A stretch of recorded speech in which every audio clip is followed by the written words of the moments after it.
Hello, welcome to CC plus. ഹിന്ദിയാണല്ലേ എല്ലാവരും പാടായിട്ടുള്ള ഒരു സബ്ജക്റ്റ് ആയിട്ട് പറയുന്നത്.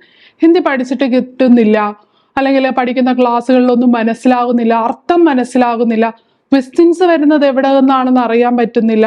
അങ്ങനെ പല പല കാര്യങ്ങളിലൂടെയാണ് കുട്ടികൾ ഇന്ന് കടന്നു പോകുന്നത്. അപ്പൊ നമ്മുടെ 8ാം ക്ലാസ്സിലെ ഹിന്ദി ടെക്സ്റ്റ് ബുക്ക് സ്റ്റേറ്റ് സിലബസിന്റെ എല്ലാവർക്കും അറിയായിരിക്കും. 8ാം ക്ലാസ്സിലെ കുട്ടികൾക്ക് അറിയായിരിക്കും അല്ലെ ടെക്സ്റ്റ് ബുക്ക് എങ്ങനെയാണ്. അതിലെ കുറച്ച് പാടുള്ള ചാപ്റ്റേഴ്സും ഉണ്ട്, എളുപ്പമുള്ളതും ഉണ്ട്. അങ്ങനെ മിക്സഡ് ആയിട്ടുള്ളൊരു അല്ലെ ക്ലാസ്സുകളാണ് നമുക്ക് കിട്ടുന്നത്. അപ്പോൾ 8ാം ക്ലാസ് നമുക്ക് ഇന്നൊന്ന് ഫോക്കസ് ചെയ്യാം. 8ാം ക്ലാസ്സിലെ നമ്മുടെ ഓണം എക്സാമിന് വന്നിട്ടുള്ള പ്രീവിയസ് ക്വസ്റ്റ്യൻ പേപ്പറിലെ ക്വസ്റ്റ്യൻസും അതിന്റെ ആൻസേഴ്സും നമുക്ക് എങ്ങനെ കണ്ടുപിടിക്കാം എന്ന് നമുക്കൊന്ന് നോക്കിയാലോ. ഓക്കെ, നമുക്ക് ആദ്യത്തെ ക്വസ്റ്റ്യനിലേക്ക് പോവാം. ഓക്കെ, तो फर्स्ट क्वेश्चन നോക്കിയേ. कोष्टक से उचित शब्द या वाक्यांश सही स्थान पर रखकर पिरामिड की पूर्ति करे. ഈ പിരമിഡ് ക്വസ്റ്റ്യൻ ഇപ്പൊ മിസ് പിരമിഡിന്റെ ആകൃതിയിൽ വരയ്ക്കാം. പിരമിഡ് ക്വസ്റ്റ്യൻ ആണ്. ഈ ഒരു ആകൃതി കാണുമ്പോഴാണല്ലേ, ഈ ഒരു ഷേപ്പ് കാണുമ്പോഴാണ് നമുക്ക് മനസ്സിലാവുന്നത് ഇതൊരു പിരമിഡ് ക്വസ്റ്റ്യൻ ആണെന്ന്. അപ്പൊ 2 മാർക്കിന്റെ ക്വസ്റ്റ്യൻ ആണിത്. ഓക്കെ, ഔട്ട് ഓഫ് 2 ആണ്. കോഷ്ടക് സെ, കോഷ്ടക് എന്ന് പറഞ്ഞാൽ അതിന്റെ അർത്ഥം എന്താണ്? ബ്രാക്കറ്റില് കൊടുത്തിരിക്കുന്ന ഉചിത ശബ്ദ യാ വാക്യാംശ സഹി സ്ഥാൻ പർ രക്കർ. ഇത് കറക്റ്റ് ആയിട്ടുള്ള പ്ലേസിൽ ആഡ് ചെയ്തിട്ട് അല്ലെങ്കിൽ അപ്ലൈ ചെയ്തിട്ട് പിരമിഡ് കി പൂർത്തീകരി, ഈ ഒരു പിരമിഡ് ഫില്ല് ചെയ്യുക. ഇപ്പൊ 2 സ്പേസ് ഉണ്ട്, അതിന് ഓരോ മാർക്കാണ്. നമുക്ക് നോക്കി എഴുതിയാൽ തന്നെ ആൻസർ കിട്ടും. നമ്മൾ കാണാപ്പാടം പഠിച്ചു എഴുതേണ്ട ഒരു ആവശ്യമില്ല. നമ്മൾ ആ ഒരു ചാപ്റ്ററിലൂടെ കടന്നു പോയിട്ടുണ്ടെങ്കിൽ അറിയാം ഏത് ചാപ്റ്റർ ആണ് നമുക്ക് നോക്കാം. ഓർമ്മയുണ്ടോ നിങ്ങൾക്കെന്ന്? ബീർബൽ ബുലാലായി, ബീർബൽ ബുലാലായി. ബീർബൽ എന്താ? വിളിച്ചുകൊണ്ട് വന്നു. ബീർബൽ ലോകോം കോ ബുലാലായി, അപ്പോ ആളുകളെയൊക്കെ വിളിച്ചുകൊണ്ട് വന്നു. ഇത് ബീർബൽ എന്ന് കേൾക്കുമ്പോൾ തന്നെ എല്ലാവർക്കും അറിയാം അല്ലെ, ഷെഹൻഷാ അക്ബർ കോ കോൺ സിഖായേഗ. നമ്മുടെ ഫസ്റ്റ് ചാപ്റ്റർ ആണ് 8ാം ക്ലാസ് സ്റ്റേറ്റിന്റെ. അപ്പൊ അതൊരു ലോക്ക് കഥയാണ്. ഇതൊക്കെ എല്ലാവർക്കും അറിയാം. അപ്പൊ ബീർബൽ ബുലാലായി, ആദ്യത്തെ ഒരു പാസേജിൽ തന്നെ നമുക്കറിയാം ബീർബല് കുറെ ആൾക്കാരെ വിളിച്ചിട്ട് വരുന്നുണ്ടല്ലേ. ബീർബൽ ലോകോം കോ ബുലാലായി, ആൾക്കാരെയൊക്കെ വിളിച്ചു കൂട്ടി. നമുക്കിനി ബ്രാക്കറ്റിൽ കൊടുത്തിരിക്കുന്ന നോക്കാം. തരതരക്ക്, വ്യത്യസ്തരായിട്ടുള്ളത്. മന്ത്രി, മന്ത്രി അറിയാലോ, മിനിസ്റ്റർ. അപ്പൊ ഇവിടെ ഇതങ്ങനെ അപ്ലൈ ചെയ്യും. ഇനി നമുക്ക് ആദ്യത്തെ അപ്ലൈ ചെയ്യുമ്പോ എങ്ങനെ എഴുതും? ബീർബൽ ലോകോം കോ ബുലാലായി. അപ്പൊ ബീർബൽ ആരാ അതില്? മന്ത്രിയാണല്ലേ, അക്ബറിന്റെ, ഷഹൻഷാ അക്ബറിന്റെ മന്ത്രിയാണ്. അപ്പൊ ഫസ്റ്റ് ആഡ് ചെയ്യേണ്ടത് എന്താണ്? മന്ത്രി. മന്ത്രി എന്ത് കൊടുക്കണം? ബീർബൽ, മന്ത്രി ബീർബൽ ലോകോം കോ ബുലാലായി. മന്ത്രി ബീർബൽ ലോകോം കോ ബുലാലായി.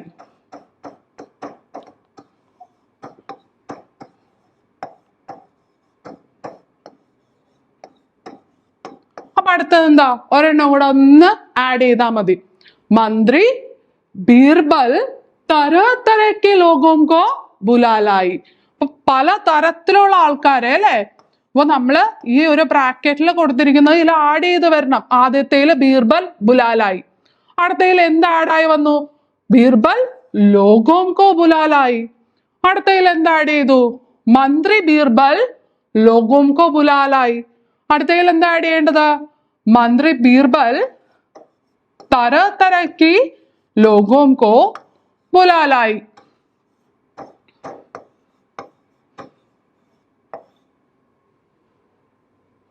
തരതരക്ക് ലോകോം കോ ബുലാലായി. ബാക്കി അതേപോലെ തന്നെ. അപ്പൊ ഇത് ചിലത് എന്ത് ചെയ്യും? ലക്കായിട്ട് വരും എന്ന് പറഞ്ഞാൽ ആ പാസേജിൽ നിന്ന് തന്നെ നമുക്ക് ചോദിക്കാം. അപ്പൊ പാസേജ് നമുക്ക് കൊടുത്തിട്ടുണ്ടാവും, അതിൽ നിന്ന് വായിച്ചു കറക്റ്റ് ഒരു സെന്റൻസ് ഉണ്ടാവും, അതനുസരിച്ച് എഴുതാനുണ്ടാവും. അല്ലാത്തത് ചിലപ്പോ എന്താ, ഇങ്ങനെ ബ്രാക്കറ്റിൽ തന്നിട്ട് അത് എഴുതാനായിരിക്കും. അപ്പൊ ഇവിടെ 2 ഓപ്ഷൻസ് ആണ് കൊടുത്തിരിക്കുന്നത് അല്ലെ. 2 കാര്യങ്ങൾ, 2 ഇത് ചേർത്ത് എഴുതണം. അപ്പൊ അതില് ആദ്യം വന്ന ഏതാ? രണ്ടാമത് കൊടുത്തതാണ് അല്ലേ. അടുത്തത് ഒന്നാമതിലേക്കും. അങ്ങനെ നമുക്കൊന്ന് അപ്ലൈ ചെയ്ത് നോക്കാം. കറക്റ്റ് ആവാറുണ്ട്. ആദ്യത്തെ മന്ത്രിയല്ലേ വന്നത്, അടുത്തയിലേക്ക് എന്താണ്? തരകത്തരക്കെ. അപ്പൊ ഇവിടെ നിന്ന് ഇങ്ങനെ നമ്പർ ഇട്ട് പോവുക. 2 ഇവിടെ ആഡ് ചെയ്തു, 1 ഇതിലേക്ക് ആഡ് ചെയ്ത് പോവുക. എപ്പോഴും അങ്ങനെ ആപ്ലിക്കബിൾ അല്ല, എന്നാലും ചില ക്വസ്റ്റ്യൻസിൽ നമുക്ക് അങ്ങനെ അപ്ലൈ ചെയ്യാറുണ്ട്, കിട്ടാറുണ്ട് അങ്ങനെ. അപ്പോ ഈ ഒരു പിരമിഡ് എന്ന് പറഞ്ഞു കഴിഞ്ഞാൽ ഷുവർ ക്വസ്റ്റ്യൻ ആണ്. ഇപ്പോ പിരമിഡ് ക്വസ്റ്റ്യൻ വരാതിരിക്കില്ല. 8ാം ക്ലാസ് ആയിക്കോട്ടെ, 9ാം ക്ലാസ് ആയിക്കോട്ടെ, 10ാം ക്ലാസ്സിൽ ഒരു ഷുവർ ക്വസ്റ്റ്യൻ ആണ്. അപ്പൊ ടെക്സ്റ്റ് ബുക്ക് നന്നായിട്ട് കവർ ചെയ്തവർക്കും, അല്ലെങ്കിൽ മിസ് നേരത്തെ പറഞ്ഞ പോലെ ഇങ്ങനെ നമ്മൾ നമ്പർ ഇട്ട് പോവാ 1 2. അപ്പൊ ഇത് സെക്കൻഡ് ഇതിൽ വരേണ്ടതും ഇത് ഫസ്റ്റ് ഇതിൽ വരേണ്ടതും, പിന്നെ അപ്ലൈ ചെയ്താൽ മാത്രം മതി. ഫസ്റ്റത്തേല് മന്ത്രി ആഡ് ചെയ്തു, സെക്കൻഡില് തരക്കെ. അങ്ങനെയും ചെയ്യാവുന്നതാണ്. അർത്ഥം മനസ്സിലാക്കി എഴുതാന്ന് വെച്ചാൽ അതിനും സാധിക്കുന്നതാണ്. നമുക്ക് അടുത്ത ക്വസ്റ്റ്യനിലേക്ക് പോവാം. സഹി മിലാൻ ഖരെ. എപ്പോഴും എന്താണ്, ഇപ്പൊ കുറെ നാളുകളായിട്ട് സഹി മിലാൻ എന്ന് പറഞ്ഞിട്ടുള്ള ഒരു ക്വസ്റ്റ്യൻ ഇല്ലാതിരുന്നതാണ്. പക്ഷെ ഇപ്പോഴത്തെ ക്വസ്റ്റ്യൻ പേപ്പറിൽ കൂടുതലായിട്ട് നമുക്ക് ഇങ്ങനെ ഒരു ക്വസ്റ്റ്യൻസ് കണ്ടുവരുന്നുണ്ട്. നമ്മൾ ഈ ഒരു 8ാം ക്ലാസ്സിലെ ഓണം എക്സാമിന് എല്ലാവരും ശ്രദ്ധിക്കുക. ഗ്യാൻ മാർഗിലെയും ഷെഹൻഷാ അക്ബർ കോ കോൺ സിഖായേഗ എന്ന് പറഞ്ഞ ചാപ്റ്ററിലെയുമാണ് കൂടുതലായിട്ടും ക്വസ്റ്റ്യൻസ് വരുന്നത്. അടുത്ത ക്വസ്റ്റ്യൻ ഏതാന്ന് നോക്കാം. മൻ മേ അഹങ്കാർ രഖ്നെ വാല. മനസ്സില് അഹങ്കാരം നിറഞ്ഞിരിക്കുന്ന ആള്, അല്ലെങ്കിൽ അഹങ്കാരം മനസ്സിൽ വെച്ച് നടക്കുന്ന ആള്. രാജ്കുമാറിനെ ഗുരുജി സേ. രാജകുമാരൻ ഗുരുവിനോട്. രാജ്കുമാറിനെ അപ്നി ഗൽത്തി പെഹ്ചാനി. രാജകുമാരന്മാര് അവരുടെ തെറ്റ് മനസ്സിലാക്കി. ഗുരുജീനെ അപ്നെ ജ്ഞാൻ സേ. ഗുരുജി സ്വന്തം അറിവ് കൊണ്ട്. ജാൻ ബച്ചാനേക്ക ആഗ്രഹിക്കുക. സ്വന്തം ജീവൻ രക്ഷിക്കാൻ വേണ്ടിയിട്ട് ആഗ്രഹിക്കുകയാണ്. ഷേർ കോ ബക്കരി ബനായി. ഷേർ സിംഹത്തെ ബക്കരി ഗോട്ടാക്കി മാറ്റി, ആടാക്കി മാറ്റി. ജ്ഞാൻ കാ നുക്സാൻ കർ സക്താ ഹെ.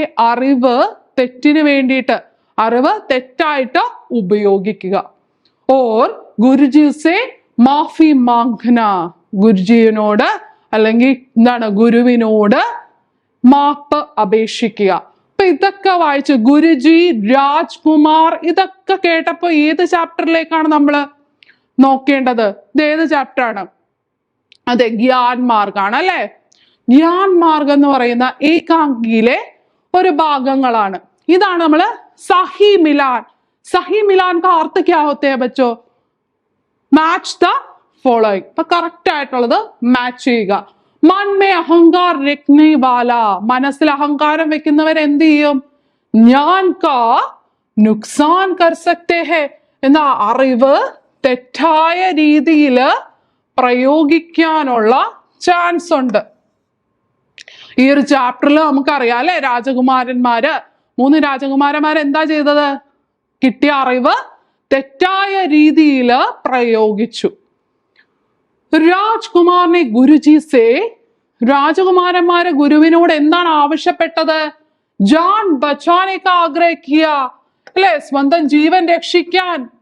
ആ 3 പേരുടെയും ജീവൻ രക്ഷിക്കാൻ വേണ്ടിയിട്ട് അവര് എന്താണ്, ഗുരുജിനോട് ആവശ്യപ്പെടുകയാണ്. രാജ്കുമാറിനെ അപ്നി ഗൽത്തി പെഹ്ചാനി. എന്താ, രാജകുമാരന്മാര് അവരുടെ തെറ്റ് മനസ്സിലാക്കി. ഓർ ഗുരുജി സേ മാഫി മാങ്കി. ഗുരുവിനോട് ക്ഷമ ചോദിക്കുന്നുണ്ട് അല്ലെ. ഗ്യാൻമാറിന്റെ അവസാന ഭാഗത്ത് ഗുരുവിനോട് അവര് സ്വന്തം തെറ്റ് മനസ്സിലാക്കി ക്ഷമ ചോദിക്കുന്നുണ്ട്. അവസാനത്തെ എന്താ? ഗുരുജിനെ അപ്നെ ജ്ഞാൻ സേ ഷേർ കോ ബക്കരി ബനായി. അപ്പോ ഗുരുജി അദ്ദേഹത്തിന്റെ അറിവ് കൊണ്ട്, നോളജ് കൊണ്ട് ഷേർ ലയണിനെ ബക്കരി ഗോട്ടാക്കി മാറ്റി. ഈ ഒരു മാച്ച് ദ ഫോളോയിങ് നമ്മൾ ചെയ്യുമ്പോൾ തന്നെ എന്താ, ഈ ഒരു ഫുൾ സ്റ്റോറി നമുക്ക് മനസ്സിലാവും അല്ലെ. ഇപ്പോ 3 രാജകുമാരന്മാരുണ്ടായിരുന്നു ഗ്യാൻ മാർഗില്. एक गुरु थे, ज्ञानार्जन करते, क्या करते हैं? राजकुमारों ने उसकी ज्ञान का गलत इस्तेमाल करते हैं और क्या करते हैं? ഗലത് ഇസ്തമാൽ കർക്കെ അവരെ തെറ്റായിട്ടുള്ള കാര്യം ചെയ്തതിന് ശേഷം എന്ത് സംഭവിച്ചു? ഷേർ കോ ജീവൻ ദേത്തെ ഹെ, ഒരു ലയണിന് എന്ത് ചെയ്തു? ജീവൻ കൊടുക്കാണ്. ആ സിംഹം എന്താ ചെയ്തത്? അവരെ തന്നെ ആക്രമിക്കുകയാണ്. അതാ പറയുന്നത്, അറിവ് ഉണ്ടായാൽ പോരാ, അത് കൃത്യമായിട്ട് പ്രയോഗിക്കണം. ആ ഒരു സിംഹം അവരെ ആക്രമിക്കുമെന്നുള്ള അറിവ് അവർക്കുണ്ടായോ ജീവൻ കൊടുത്തു കഴിഞ്ഞാല്? അപ്പോ അതിനുള്ള നമ്മളുടെ സേഫ്റ്റി അല്ലേ, അറിവ് നമ്മൾക്ക് ഒരിക്കലും വിനയായി മാറരുത് എന്നുള്ള ഒരു പാഠമാണ് ഈ ചാപ്റ്ററിൽ നമുക്ക് കിട്ടുന്നത്. ഗ്യാൻമാർ അസ്ഗറിന്റെയാണ് ഗ്യാൻമാർ ഏകാംഗി. അപ്പൊ അടുത്തത് ഒരു സഹി മിലാൻ തന്നെയാണ്. ഇത് ഏത് ചാപ്റ്ററിലെയാണെന്ന് അറിയാവോ? ഈ ഒരു സഹി മിലാൻ तरह तरह के लोग आए थे राजा के दरबार में, हमारे अकबर के दरबार में तरह तरह के लोग किसने लेकर आए थे? मंत्री ബീർബൽ ने. നമ്മുടെ ഫസ്റ്റത്തെ ചാപ്റ്റർ 8ാം ക്ലാസ്സിലെ ഏതാണ്? ഷെഹൻഷാ അക്ബർ കോ കോൺ സിഖായേഗ. ആ ചാപ്റ്ററിലെ തന്നെയാണ്. അതിൽ കുറെ ആൾക്കാരെ രാജസദസ്സിലേക്ക് ആര് കൊണ്ടുവരുന്നുണ്ട്? ബീർബൽ കൊണ്ടുവരുന്നുണ്ട് അല്ലെ? ഓരോ ജോലികൾ അറിയാവുന്നവര്. എന്തിനാണ് കൊണ്ടുവരുന്നത്? നമ്മുടെ ഷെഹൻഷാ അക്ബർ എന്താ പറഞ്ഞത്? അദ്ദേഹത്തിന് എല്ലാ കാര്യങ്ങളെ പറ്റിയിട്ടും അറിവ് വേണം. അപ്പോ അതിനു വേണ്ടിയിട്ട് അദ്ദേഹത്തിന് ഇനിയും അറിവ് വേണം, അതിനുവേണ്ടി പഠിക്കണം. അതിന് പഠിപ്പിക്കാൻ പറ്റിയ ആൾക്കാരെ കൊണ്ടുവരാൻ പറഞ്ഞപ്പോ എന്ത് ചെയ്തു? ആ ഒരു രാജ്യത്തിലെ എല്ലാ ആൾക്കാരെ, പല പല ജോലിയിൽ ഏർപ്പെട്ടിരിക്കുന്നവരെ അല്ലെ, നമ്മൾ കണ്ടായിരുന്നു. ധോബീനെ കൊണ്ടുവരുന്നുണ്ട്, എന്താണ് കിസാൻ, മൂർഖ്, ലിബിക്, അങ്ങനെയുള്ള എല്ലാ നാനാജാതി ജോലികളിൽ ഏർപ്പെട്ടിരിക്കുന്നത്, നാനാജാതി അറിവുകളുള്ളവരെയൊക്കെ കൊണ്ടുവരുന്നുണ്ട്. അപ്പൊ ആ ഒരു പാഠഭാഗത്ത് നിന്ന് തന്നെയാണ് സഹി മിലാൻ കരെ മാച്ച് ദ ഫോളോയിങ് വന്നിരിക്കുന്നത്. ജോ ഖേത്തി കർത്താ ഹെ. ഖേത്തി എന്താ? ഫാമിംഗ് ചെയ്യുന്ന ആളാരാ? എല്ലാവർക്കും അറിയാലോ, ഫാമർ. ഫാമറിന്റെ ഹിന്ദിയിൽ എന്താ പറയുന്നത്? കിസാൻ. और जो कपड़ा धोती है, कपड़ा माने क्या है? ड्रेस. धोती है അലക്കുക, ഡ്രസ് അലക്കുന്ന ആളെ എന്താ പറയുന്നത്? ധോബിൻ. അടുത്തതെന്താ? ജിസെ കോയി ഗ്യാൻ ന ഹോ, അറിവില്ലാത്ത ആളെ എന്ത് പറയും? ഈ ആൾക്കൊരു അറിവില്ല. നമ്മള് മലയാളത്തിൽ എന്ത് പറയും അല്ലെ? മണ്ടന എന്ന് പറയും അല്ലെ? ബുദ്ധിയില്ലാത്തവൻ. ഹിന്ദിയിൽ എന്താ പറയുന്നേ? മൂർഖ്. മൂർഖ്. ജോ ലേഖ ചോഖ കർത്താ ഹെ. ലേഖ ചോഖ എഴുത്തൊക്കെ എഴുതുന്ന ആളെ എന്ന് പറഞ്ഞാൽ വെറുതെ എഴുതുന്നതല്ല, സാഹിത്യമൊക്കെ എഴുതുന്നവരെ എന്ത് പറയും? അല്ലെങ്കിൽ കാര്യങ്ങളെ എഴുതുന്ന ജോലി ചെയ്യുന്നവരെ എന്ത് പറയും? ലിപിക് कहते हैं. जिसको ज्ञान है, അറിവുള്ളവരെ എന്ത് പറയും? ജ്ഞാനി. നോളജ് ഉള്ളവനെ ജ്ഞാനി എന്നാണ് പറയുന്നത്. അപ്പൊ ഈ ഒരു സഹി മിലാനോ എല്ലാവർക്കും മനസ്സിലായല്ലോ. അടുത്തത് നമൂനയ്ക്ക് അനുസാർ പൂർത്തീകരെ. അപ്പൊ ഇത് മെയിൻ ആയിട്ട് ഇപ്പോ വരുന്ന ഒരു ടൈപ്പ് ഓഫ് ക്വസ്റ്റ്യൻ ആണ്. നമൂനയ്ക്ക് അനുസാർ എന്ന് പറഞ്ഞാല് ഇതില് ഒരു ആദ്യമേ നമുക്കൊരു എക്സാമ്പിൾ തരും, അതുപോലെ അടുത്ത സെന്റൻസ് മാറ്റി എഴുതുക. ഒരു ചെറിയൊരു ഗ്രാമർ പോർഷൻ പോലെ. തും നുക്സാൻ കർ സക്തേ ഹോ. നീ എന്താണ്? നുക്സാൻ, പ്രോബ്ലംസ് ക്രിയേറ്റീവ്. മേം നുക്സാൻ. മേം എന്ന് പറയുമ്പോൾ എന്താണ് നോക്കേണ്ടത്? അവസാനം ഹും എന്ന ചിഹ്നമാണ് ചേർത്ത് കൊടുക്കേണ്ടത്. അപ്പോ തും നുക്സാൻ കർ സക്തേ ഹോ വരുമ്പോൾ മേം നുക്സാൻ കർ സക്താ ഹൂം. സക്താ ഹൂം എന്നാണ് വരേണ്ടത്. ഒരു ചെറിയൊരു ഗ്രാമർ പോർഷനാണ്. നമ്മള് എന്താ പറയാ, ഗ്രാമർ പോർഷൻസ് ഒക്കെ ഇതിനു മുന്നേ ക്ലാസ്സുകളിൽ ഇമ്പോർട്ടൻ്റ് ആയിട്ടുള്ളത് പറഞ്ഞു വിട്ടിട്ടുള്ളതാണ്. ഇസ് വാക്യ കാ സർവനാം ശബ്ദ ചുൻകർ ലിഖെ. സർവനാം എന്ന് പറഞ്ഞു കഴിഞ്ഞാൽ ഈ ഒരു വാക്യത്തിന്റെ സർവനാം ശബ്ദ ഇതിൽ നിന്നും എടുത്തെഴുതുക. ചുൻകർ ലിഖെ എന്നാണ് ക്വസ്റ്റ്യൻ. അപ്പൊ നമ്മൾ ആദ്യമായിട്ട് എന്താ അറിയേണ്ടത്? സർവനാം എന്താണെന്ന്. സർവനാം എന്താണ്? നമ്മള് പേരിന് പകരം സജ്ഞാക്ക് ബദലെ നമ്മൾ പേര് വിളിക്കില്ലേ? പലതരത്തിലുള്ള പേരുകളുണ്ട് അല്ലെ? അപ്പൊ ആ പേര് വിളിക്കുന്നതിന് പകരമായിട്ട് നമ്മൾ എന്ത് ചേർത്ത് കൊടുക്കും? ഒരു സെന്റൻസിലെ പേര് പറയുന്നുണ്ട്, പിന്നെ വീണ്ടും വീണ്ടും പേര് റിപ്പീറ്റ് ചെയ്യേണ്ട ആവശ്യമുണ്ടോ? അപ്പോ വഹ്, തും, ഹമാര, തുമാര ഇങ്ങനെ ചേർത്ത് കൊടുക്കുന്ന വേർഡ്സിനെയാണ് സർവനാം എന്ന് പറയുന്നത്. അപ്പോ മേം, ഫിലിം ഇതാണ് നമ്മുടെ സെന്റൻസ്. മേം ഫിലിം ദിഖ് രഹാ താ, ഞാൻ ഫിലിം കണ്ടുകൊണ്ടിരിക്കുകയാണ്. അപ്പൊ ഇതില് ഏതായിരിക്കും സർവനാം? ഇവിടെ പേര് ചേർക്കുന്നുണ്ടോ? ഒരാള് സിനിമ കാണാണ്, ഞാൻ സിനിമ കാണാണ്. അപ്പൊ ഇതിൽ ഏതാണ് സർവനാം? മേമാണ് ഇവിടെ സർവനാം. മേമിന് പകരം വേണേ പേര് ചേർക്കാറുന്നല്ലോ. പേരിന് പകരമായിട്ട് സജ്ഞാക്ക് ബദലേ മേ എന്ത് ശബ്ദമാണ്? ജോ ശബ്ദ ഹേ വോ ഹേ സർവനാം. അപ്പൊ ഇങ്ങനെയുള്ള ക്വസ്റ്റ്യൻസ് ഇപ്പോ കൂടുതലായിട്ട് കാണാറുണ്ട്. कोष्टक से उचित സർവനാം जोड़कर वाक्यों की पूर्ति करके लिखे. ഇത് അടുത്തൊരു സർവനാം അല്ലെങ്കിൽ ഒരു ഗ്രാമർ ചോദിക്കാവുന്ന ഒരു ടൈപ്പ് ഓഫ് ക്വസ്റ്റ്യൻ ആണ്. കോഷ്ടക് സെ ബ്രാക്കറ്റിൽ നിന്നും ഉചിത് സർവനാം ജോഡ്കർ കറക്റ്റ് ആയിട്ടുള്ള സർവനാം ചേർത്തിട്ട് വാക്യം കി പൂർത്തി കർക്കെ ലിഖേ, ഒരു വാക്യത്തിനെ പൂർത്തീകരിക്കുക. അപ്പൊ നമുക്ക് ആ സർവനാം ഫസ്റ്റ് നോക്കാം. ഹം, തും, ഹം, മേം, തും എന്നാണ് സർവനാമങ്ങൾ. അത് 3 സെന്റൻസ് വന്നിട്ടുണ്ട്, അവിടെ ഫിൽ ചെയ്ത് വിടണം. അപ്പോ ഡാഷ് ബഡാ ജ്ഞാനി ഹൂ, ഡാഷ് അപ്നെ ജ്ഞാൻ കാ പരിചയ് ദോ. ഡാഷ് ബഡാ ജ്ഞാനി ഹൂ, വലിയ അറിവുള്ളവനാണ്. ഫ്രണ്ടില് ചേർത്ത് കൊടുക്കാനുണ്ട്. എന്താന്ന് വെച്ചാല് അപ്നെ ജ്ഞാൻ കാ പരിചയ് ദോ, സ്വന്തം അറിവ് ഇവിടെ പ്രകടമാക്കൂ, ഞങ്ങളെ പരിചയപ്പെടുത്തൂ. ബച്നെ കി കോഷിഷ് കർത്താ ഹേ, രക്ഷപ്പെടാൻ ട്രൈ ചെയ്യുകയാണ്. കോഷിഷ് ട്രൈ ചെയ്യുകയാണ്. അപ്പോ ഇതിന്റെ ഫ്രണ്ടിലാണ് ചേർത്ത് കൊടുക്കേണ്ടത്. ഒരു കാര്യം മിസ് ആദ്യം തന്നെ പറഞ്ഞായിരുന്നു, മേം എന്ന് പറയുന്ന ചിഹ്നം വരുമ്പോൾ അവസാനം എന്തിൽ അവസാനിക്കണം? ഹും എന്ന് അവസാനിക്കണം. ഇവിടെ ഹും കണ്ടോ? അവ എന്തായിരിക്കും ഓട്ടോമാറ്റിക്കലി ഇവിടെ ചേർക്കേണ്ടത്? മേം. മേം ബഡാ ജ്ഞാനി ഹൂ. അടുത്തത് നോക്കിയേ, അപ്നെ ജ്ഞാൻ കാ പരിചയ് ദോ. ഹം എന്ന് പറയോ? ഹം എന്ന് പറഞ്ഞാൽ അതിന്റെ മീനിങ് എന്താണ്? നമ്മൾ, അല്ലേ? അപ്പോ ഹം ജ്ഞാൻ കാ പരിചയ് ദോ, ഒരാളോടാണല്ലേ പറയുന്നേ, നിങ്ങളുടെ അറിവൊന്ന് പ്രകടിപ്പിച്ചേ. അപ്പൊ ഹം വരില്ല. അപ്പൊ എന്തായിരിക്കും? ത്വം, നിന്നോടായിരിക്കും പറയും. നീ നിന്റെ അറിവ് പ്രകടിപ്പിക്കുക. ത്വം അപ്നെ ജ്ഞാൻ കാ പരിചയ് ദോ. അപ്പൊ ലാസ്റ്റ് ഇനി ഒരെണ്ണം കൂടെ ഉള്ളൂ. ഹം ബച്നെ കി കോഷിഷ് കർത്തേ ഹെ, ഞങ്ങൾ രക്ഷപ്പെടാൻ ട്രൈ ചെയ്തുകൊണ്ടിരിക്കുകയാണ്. അപ്പൊ ഇത് എല്ലാവർക്കും മനസ്സിലാക്കണമെങ്കിൽ എന്ത് ഫസ്റ്റ് അറിയണം? സർവനാം എന്താണെന്ന് അറിയണം, അല്ലെ? ഗ്രാമർ പോർഷൻസ് ഇപ്പോ കൂടുതലായിട്ട് ആഡ് ചെയ്ത് വരുന്നുണ്ട്. നേരത്തേക്ക് എന്താണ് വിശേഷൻ, ശബ്ദവിശേഷൻ, വിശേഷിയൊക്കെ ആയിരുന്നു. ഇപ്പൊ സർവനാമ പോലെയുള്ള ഗ്രാമറുകളൊക്കെ ഇപ്പോ ക്വസ്റ്റ്യൻസിൽ വരുന്നുണ്ട്. അപ്പോ ഇത്ര നേരം പറഞ്ഞത് നമ്മുടെ 8ാം ക്ലാസ്സിലെ ടെക്സ്റ്റ് ബുക്കിൽ ബേസ് ചെയ്തിട്ടുള്ളതാണ്. നമ്മുടെ ഓണം എക്സാമിന് വന്നിട്ടുള്ള ക്വസ്റ്റ്യൻസും ഇനി വരാനുള്ള മോഡൽ ഓഫ് ക്വസ്റ്റ്യൻസും ആണ്.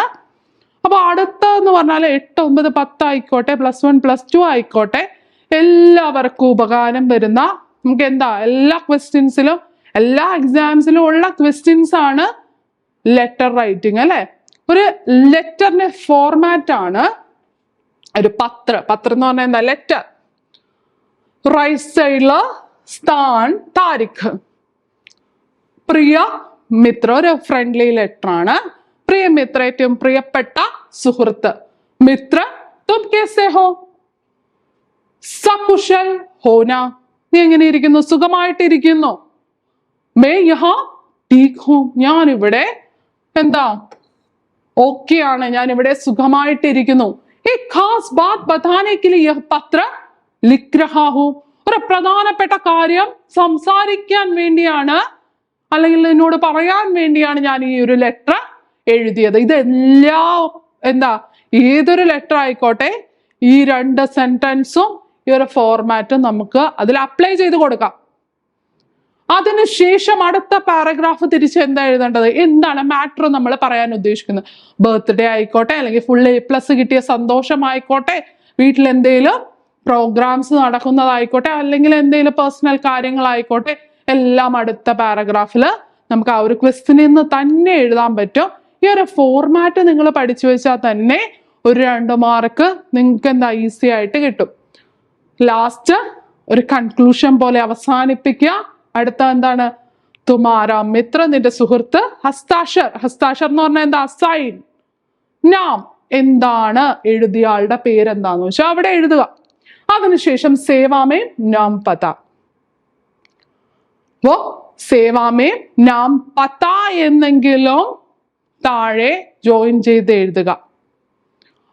നമ്മള് ഇതിന്റെ കറക്റ്റ് ആയിട്ടുള്ള എന്താ പേരും അഡ്രസ്സും ഒന്നും എഴുതി വെച്ചില്ലെങ്കിലും ഈ ഒരു ഫോർമാറ്റ് പോലെയെങ്കിലും നിങ്ങൾ എഴുതി വെച്ചാൽ ചിലപ്പോൾ 2 or 3 മാർക്ക് അകത്ത് എന്താണ് നമ്മൾ ആ ക്വസ്റ്റ്യനിൽ തന്നെ കിട്ടിയ കാര്യങ്ങൾ എക്സ്പ്ലെയിൻ ചെയ്ത് വെച്ചാൽ തന്നെ നിങ്ങൾക്ക് എന്ത് ചെയ്യാൻ പറ്റും? നല്ല മാർക്ക് നമുക്ക് ഈ ഒരു ക്വസ്റ്റ്യനിൽ നിന്ന് നമുക്ക് സ്കോർ ചെയ്യാൻ സാധിക്കും. ഓക്കെ, അടുത്തത് മെയിൻ ആയിട്ട് വരുന്ന നമ്മുടെ ഡയറി. എല്ലാ ക്വസ്റ്റ്യൻ പേപ്പറിലും ഈ ഒരു ക്വസ്റ്റ്യൻ ഷുവർ ആയിട്ട് വരാറുള്ളതാണ്. റൈറ്റ് സൈഡില് താരിഖ്. താരിഖ് എങ്ങനെയാ എഴുതേണ്ടത്? 1 ജനുവരി 2024 ഇങ്ങനെ കറക്റ്റ് ആയിട്ട് തന്നെ എഴുതുക. Date, month, year. എന്നിട്ട് എന്താ എഴുതിയത്? ആജ് കാ ദിൻ മേരെ ലിയേ ഏക് യാദ്ഗാർ ദിൻ ഥാ. ഇന്നത്തെ ദിവസം എന്ന് പറയുന്നത് എനിക്ക് ഭയങ്കര എന്താ എപ്പോഴും ഓർത്തിരിക്കുന്ന തരത്തിലുള്ള ദിവസമായിരുന്നു. അതിന്റെ മീനിങ് എന്താണ്? ചിലപ്പോ ദുഃഖമാകാം, സന്തോഷമാകാം. എന്താണ് നമുക്ക് പറയാൻ സാധിക്കില്ല. ഒരു ഡയറി എഴുതുമ്പോൾ അതിന്റെ ഫോർമാറ്റ് എന്താണ്? ആ ഡയറി നമ്മളാണ് എഴുതുന്നത് അല്ലെ? ആജ് കാ മേരാ ദിൻ, ഉസ്കാ ദിൻ എന്നല്ല എഴുതേണ്ടത്, മേര. നമ്മൾക്ക് അന്നത്തെ ദിവസം ഉണ്ടായ എല്ലാ സംഭവങ്ങളുമാണ് ആ ഡയറിയിൽ എഴുതേണ്ടത്. അപ്പൊ ഈ ഒരു സെന്റൻസ് പഠിച്ചു വെക്കുക. ഡയറിയുടെ ഫോർമാറ്റും ലെറ്ററിന്റെ ഫോർമാറ്റും ഒക്കെ പഠിച്ചു കഴിഞ്ഞാൽ തന്നെ ഇത് എഴുതിയാൽ തന്നെ നിങ്ങൾക്ക് ഒരു മാർക്ക് അവിടെ സ്കോർ ചെയ്യാൻ പറ്റും. അപ്പോ ഡയറിയുടെ ഫോർമാറ്റും നമ്മുടെ ലെറ്ററിന്റെ ഫോർമാറ്റും എല്ലാവർക്കും മനസ്സിലായെന്ന് വിചാരിക്കുന്നു. ഡയറി എഴുതുമ്പോൾ ഒരു കാര്യം ശ്രദ്ധിക്കുക. എന്താണ്? ഡയറി നമ്മൾ എഴുതുന്നതാണ്. നമ്മളുടെ ഒരു ദിവസത്തെ കാര്യങ്ങളാണ് അതിൽ ഉൾപ്പെടുത്തേണ്ടത്. വേണമെങ്കിൽ ആദ്യത്തെ സെന്റൻസ് എന്ത് ചെയ്താം? ആജ് ദുഃഖ കാ ദിൻ താ.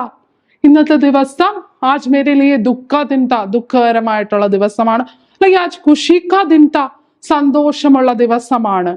അല്ലെങ്കിൽ ഈ ഒരു സെന്റൻസ് വന്നാല് എന്തുമാവാം. അടുത്ത കണ്ടന്റ് വരുമ്പോ അതിനെപ്പറ്റി വിവരിച്ച് എഴുതുക. ഓക്കെ, അപ്പോ എക്സാം ബേസ് ചെയ്തിട്ടുള്ള കുറച്ച് ക്വസ്റ്റ്യൻസ് ഒക്കെ ഇപ്പോൾ നമുക്ക് ഒന്ന് കൺവേ ചെയ്യാൻ പറ്റി. അപ്പോൾ ബാക്കിയുള്ള ക്വസ്റ്റ്യൻസ് ഒക്കെ നമ്മൾ പ്രിപ്പയർ ചെയ്തിട്ടുണ്ട്. അടുത്ത ക്ലാസ്സുകളിൽ നമുക്ക് ആ ഒരു ക്വസ്റ്റ്യൻസ് ഒക്കെ ഡിസ്കഷൻ നടത്താം. ഓക്കെ, അപ്പൊ നമ്മള് 8ാം ക്ലാസ് സ്റ്റേറ്റിന്റെ ഹിന്ദി ഓൺ എക്സാമിനെ ബേസ് ചെയ്തിട്ടുള്ള ക്വസ്റ്റ്യൻസ് ആണ് ഇന്ന് നോക്കിയത്. എല്ലാവർക്കും തന്നെ മനസ്സിലായി കാണുമെന്ന് വിചാരിക്കുന്നു. അപ്പൊ നമ്മളെ ഈ ഒരു പാറ്റേണിലാണ് ഇപ്പൊ നമ്മളെ ക്വസ്റ്റ്യൻ പേപ്പറൊക്കെ എന്താണ് പ്രിപ്പയർ ചെയ്ത് നമുക്ക് കിട്ടുന്നത്. അപ്പൊ ഈ ഒരു പാറ്റേൺ അനുസരിച്ച് എല്ലാവരും പഠിച്ചു പോവുക. ഇപ്പോ എല്ലാവർക്കും തന്നെ ടെൻഷൻ ആയിരിക്കും. ഓണം എക്സാം അടുത്തു. ഇപ്പോഴായിരിക്കും എനിക്ക് മനസ്സിലാകുന്നില്ല, ഹിന്ദി എനിക്ക് എന്താ കിട്ടുന്നില്ല, എങ്ങനത്തെ ക്വസ്റ്റ്യൻസ് ആയിരിക്കും, ക്വസ്റ്റ്യൻസ് വായിക്കാൻ പോലും എനിക്ക് മനസ്സിലാവുന്നില്ല, വായിച്ചെടുക്കാൻ പറ്റുന്നില്ല എന്നുള്ള കൺഫ്യൂഷനിലായിരിക്കും കുട്ടികളും പാരൻസും. അപ്പൊ നമ്മുടെ CC+ ഇപ്പോ പുതിയ ബാച്ചസ് ഒക്കെ സ്റ്റാർട്ട് ചെയ്യുന്നുണ്ട്. നമ്മുടെ ക്ലാസ്സസ് സ്റ്റാർട്ട് ചെയ്യുന്നുണ്ട്. ഇൻഡിവിജ്വൽ ക്ലാസ്സസ് ഉണ്ട്. അതിന് എക്സ്പേർട്ട് ആയിട്ടുള്ള ടീച്ചേഴ്സ് ഉണ്ട്. നമ്മൾ പഠിപ്പിക്കുന്നത് വർക്ക്ഷീറ്റ് ഒക്കെ ചെയ്യിപ്പിച്ചും കൂടാതെ എന്താ നമ്മുടെ എക്സാം ബേസ് ചെയ്തിട്ടുള്ള ട്രെയിനിങ് ഒക്കെയാണ് നമ്മൾ ഓരോ കുട്ടികൾക്കും കൊടുക്കുന്നത്. എന്താ ഓരോ വീക്സിലും ചാപ്റ്റേഴ്സ് കഴിയുമ്പോൾ തന്നെ ടെസ്റ്റ് പേപ്പേഴ്സും കാര്യങ്ങളും അതിൻ്റെ ഒരു എന്താ പറയാ എത്ര മാർക്സ് ഉണ്ട് അവർക്ക് തന്നെ മനസ്സിലാക്കി കൊടുത്തുകൊണ്ടാണ് നമ്മൾ മുന്നോട്ട് പോകുന്നത്. എങ്ങനെയാണ് ക്വസ്റ്റ്യൻസ് വരുന്നത്, ഒരു ചാപ്റ്ററിൽ നിന്ന് എന്തൊക്കെ ക്വസ്റ്റ്യൻസ് വരും, അങ്ങനെയുള്ള എക്സ്പേർട്ട് ട്രെയിനിങ് ആണ് നമ്മൾ CC+ൽ കൊടുത്തുകൊണ്ടിരിക്കുന്നത്. അപ്പൊ നിങ്ങൾ ഇനിയും ജോയിൻ ചെയ്യാത്തവർ ജോയിൻ ചെയ്യുക. ടൈം ഒട്ടും വൈകിട്ടില്ല. എക്സാമിന് മുന്നേ തന്നെ നമുക്ക് എല്ലാവർക്കും ഒരുമിച്ച് പഠിച്ചു തുടങ്ങാം. Okay, thank you.